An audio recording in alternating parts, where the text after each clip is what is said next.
Hello, my friend. Sit back, take a deep breath. Close your eyes if you want, or just look out the window. This is your time, a quiet moment, just for you. I want to tell you a story. It is a story about a man, a simple man like you and me. He was not famous, he was not rich, but his life taught me something important. Maybe it will teach you something too. This is a story about small steps, big dreams, and the quiet power of never giving up. Let's begin. Chapter 1: The Man Under the Banyan Tree. In a small village, there lived a man named Arun. Arun was not young. His hair was gray, and his hands were rough from years of work. Every evening, as the sun began to set, he would walk to a big, old banyan tree at the edge of the village. He would sit on the large roots of the tree, and he would wait. The children of the village were curious. They would see him sitting there, looking at the sky, or sometimes just closing his eyes. One day, a little girl named Mira gathered her courage. She walked up to him.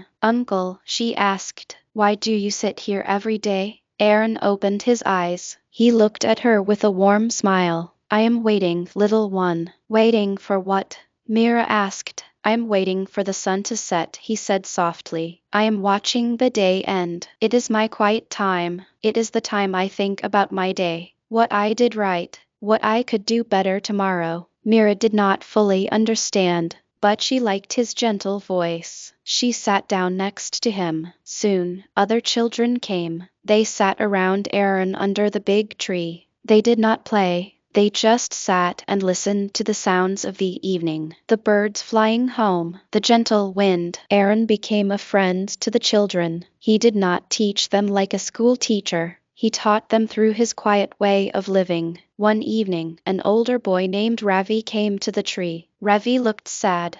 He sat away from the others. Aaron noticed. After a while, he went and sat next to Ravi. "What is heavy on your heart, my boy?" Aaron asked. Ravi looked down. "I am not good at anything, uncle. My father wants me to be strong, but I am not strong. My teacher wants me to be smart, but I am not smart. I feel stuck." Aaron nodded slowly. He understood this feeling. He knew it very well. He put a gentle hand on Ravi's shoulder. "Ravi," he said, "let me tell you a story about my life. Would you like to hear it?" Ravi looked up. The other children moved closer. They all loved stories. "Yes, uncle," Ravi said. "Please tell us." And so, under the darkening sky, with the first stars beginning to appear, Aaron began to tell his story. Chapter 2: The Young Man Who Lost His Way. "When I was young," Aaron began, "I was like many of you. I had big dreams. I wanted to go to the big city. I wanted to have a big job.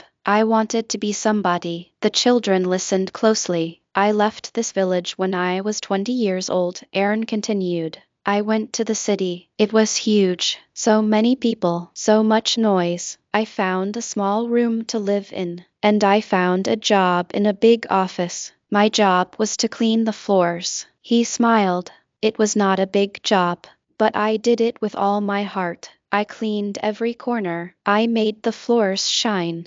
But inside, I was not happy. I saw other men in clean shirts, sitting at desks, talking on phones. I wanted to be like them. I wanted to learn. I wanted to grow. So, I made a decision. A small decision. I decided to learn one new thing every day. I could not read English well, so I found old newspapers. I would look at the words. I would try to read them. It was very, very hard." A little boy named Kavi asked, "Did you feel like giving up, uncle?" Aaron laughed a soft, kind laugh. "Oh, yes, Kavi. Every single day." The words looked like strange pictures to me. My head would hurt. My eyes would get tired. I felt stupid. One day, a man from the office saw me looking at a newspaper. His name was Mr. Gupta. He was a kind man. He came to me and said, "Aaron, do you want to learn to read?" I was ashamed. I wanted to hide the paper,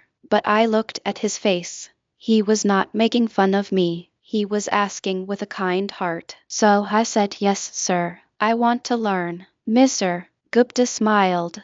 He said, "Good. Come to my desk every day after your work. I will give you 10 minutes. We will learn one word, just one word every day. The children's eyes grew wide. Just one word, Mira asked. Just one word, Aaron confirmed. It did not feel like much, but I did it. Every single day, I went to his desk. He would point to a word on a paper. He would say it slowly. I would repeat it. Then I would go back to my small room and write that word on the wall with a piece of coal. My wall became full of words, simple words. Cat, dog, pass, work, friend. Slowly, very slowly, the words started to make sense. I could read small sentences. I felt a happiness I had never felt before. It was the happiness of growing, just a little bit, every day. Chapter 3, The Lesson of the Bamboo. Years passed, Aaron said. I learned more words. I learned to write my name clearly. I learned to read the whole newspaper, from the first page to the last. It took me 5 years. 5 years, Ravi exclaimed. That is a long time. It is, Aaron agreed. But time will pass anyway, my boy. In 5 years, you can either be the same person, or you can be a person who knows a little more, who is a little stronger, who is a little wiser. The choice is yours. One day, Mr. Gupta gave me a new job. I became his helper. I did not just clean floors anymore. I brought him tea. I took papers from one desk to another. I felt proud. Then, something hard happened. The company had problems. They had to let many people go. Mr. Gupta was one of them. He had to leave. Aaron's voice became quiet. I was very sad. He was my teacher, my friend. Before he left, he gave me a small gift. It was a small, green plant in a pot.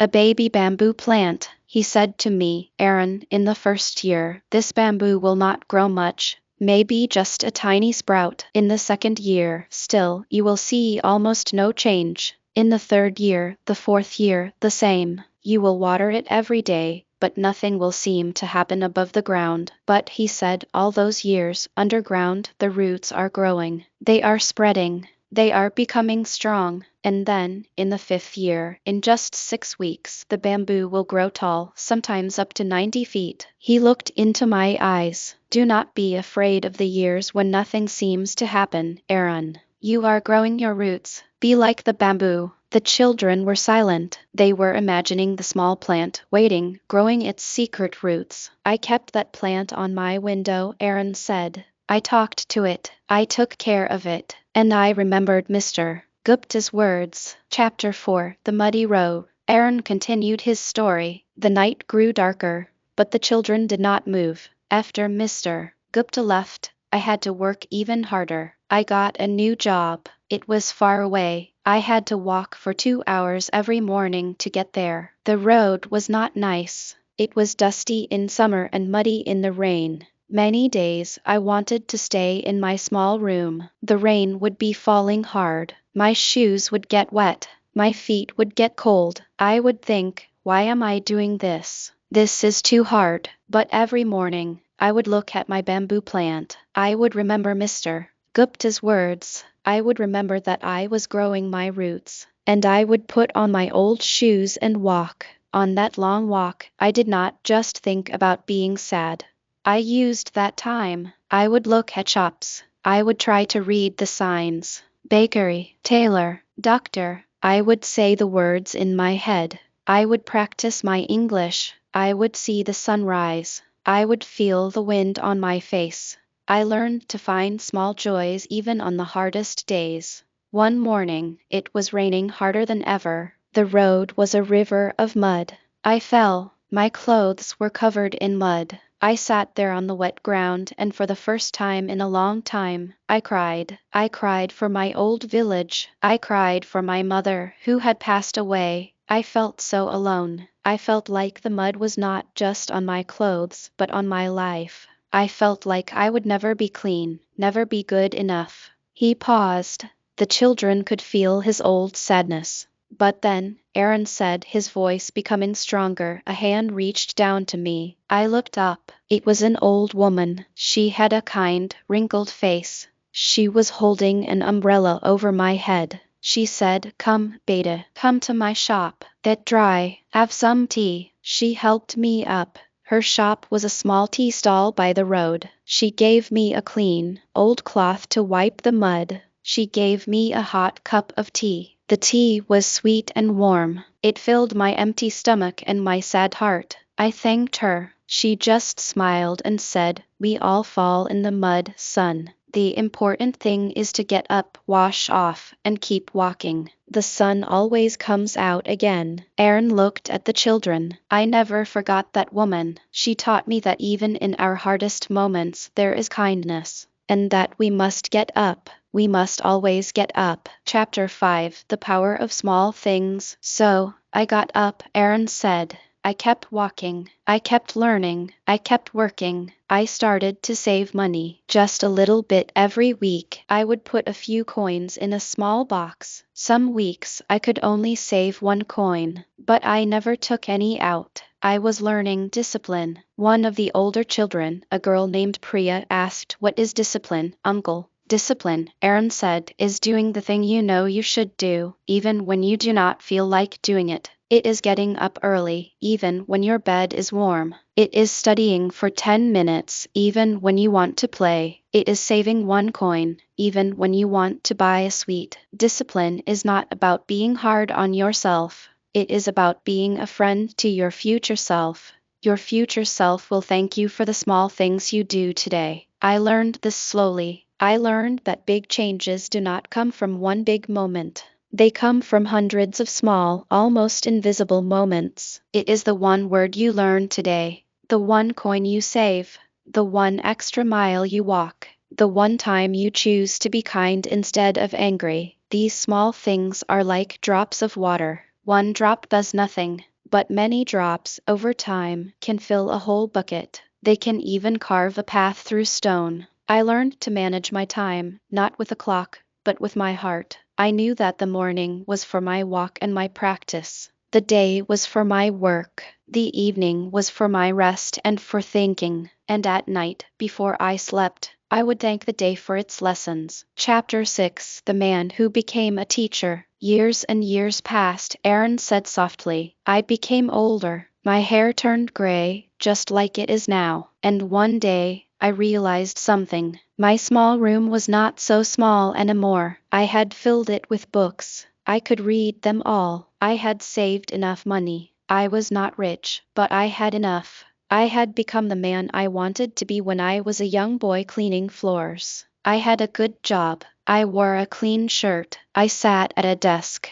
But something was missing. I remembered Mr. Gupta. I remembered the old woman at the tea stall. They had helped me. They had given me their time, their kindness. They had changed my life with small acts of love. I knew what I had to do. I left my job in the city. I came back to this village. My village, the children gasped. You came back here? Mira asked. I came back, Arun said with a smile. I came back to sit under this tree. I came back to wait for you. But you are not just waiting, uncle, Ravi said slowly, understanding dawning on his face. You are here for us. You are teaching us. Arun's eyes sparkled. Maybe I'm just here. I am just being a friend. I am sharing my story. If one of you learns one small thing, one word, one idea that helps you in your life, then my journey is complete. I do not teach like a school. I just tell you to believe in yourselves.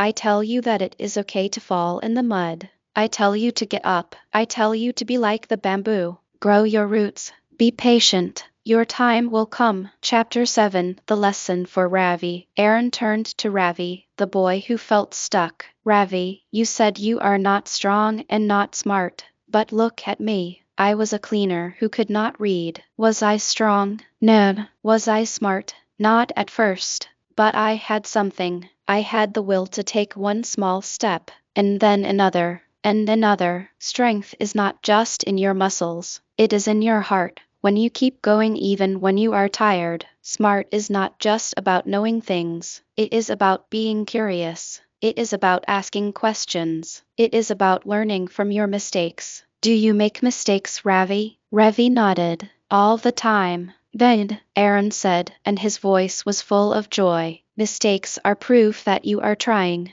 The only real mistake is the one you do not learn from. When you make a mistake, stop, look at it, ask yourself, what can this teach me? Then, try again. That is how you grow. That is how you get stronger and smarter. Do not be afraid to speak, even if your English is not perfect. Do not be afraid to try, even if you might fall. The world is not looking for perfect people. The world is looking for people who are brave enough to be a little better today than they were yesterday. Ravi looked at Aaron. For the first time that evening, a small smile appeared on his face. A smile of hope. Chapter 8. The stars come out. The sky was now completely dark and millions of stars were shining above them. Aaron looked up. See the stars? He asked. They are always there, even during the day. When the sun is bright and we cannot see them, they are still there. They are waiting. Your dreams are like those stars. Even when life is bright and noisy and you forget about them, they are still there, waiting for the night to come, for the quiet time, so you can see them again. You must create quiet time in your life. Time to look at your stars. Time to think about where you are going. I sat under this tree every evening for a reason.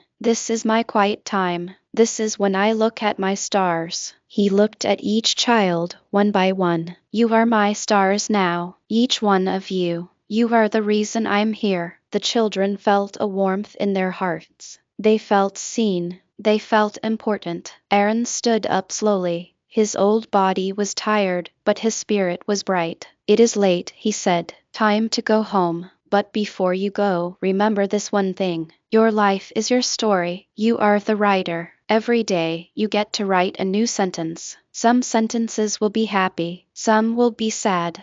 Some will be full of mistakes. But keep writing. Do not put the pen down. Make your story a good one. A story of kindness. A story of courage. A story of never giving up. The children stood up. They did not want to leave, but they knew it was time. Mira hugged Aaron's leg. Thank you, Uncle. I will remember the bamboo. Ravi came close. He looked into Aaron's eyes. I will get up, Uncle. Every time I fall, I will get up. Aaron placed his hand on Ravi's head. That is all I ask, my boy. That is all any of us can do. The children walked away into the night, their hearts full of new light. Aaron watched them go. Then he looked up at the stars one more time. He smiled. The story was not over. It was just beginning in the hearts of the children. A gentle ending for you, my listener. And so, my friend, the story of Aaron comes to a close for tonight. But your story is still being written. Maybe, like Aaron, you feel stuck in the mud today. Maybe the rain is falling hard in your life and your clothes are dirty. Maybe you are trying to learn something new, like English, and the words feel like strange pictures. Please remember Aaron. Remember the small steps. Remember the bamboo growing its roots in the dark, silent ground. Remember to get up every single time you fall. You do not need to change your life in one day. You just need to learn one new word. You just need to save one small coin. You just need to take one more step on the muddy road. Be patient with yourself. Be kind to yourself. Be like the old woman with a tea. Be kind to others on the road. Believe that your roots are growing, even when you cannot see them. You can do this. I believe in you. And learning English, it is just like Aaron learning to read. Start with one word. Say it out loud. Write it down. Do not be afraid to make mistakes. Every mistake is a lesson. Every word you learn is a step forward. You can speak English. You can understand it. Just take it slowly with a gentle heart. If this story touched your heart, if it made you feel a little warmer inside, please share it with someone you love. Share it with a friend who needs to hear it. Share it with someone who feels stuck today. And if you would like to hear more stories like this, stories that help you learn and grow, please like this video. It helps others find it too. Also, please subscribe to this channel. When you subscribe, you become part of our family. You will get new stories that will walk with you on your journey. Thank you for sitting with me today. Thank you for listening with an open heart. Now go and write your story, one small sentence at a time. Take a deep breath. Be gentle with yourself, and I will see you again very soon. Good night, my friend.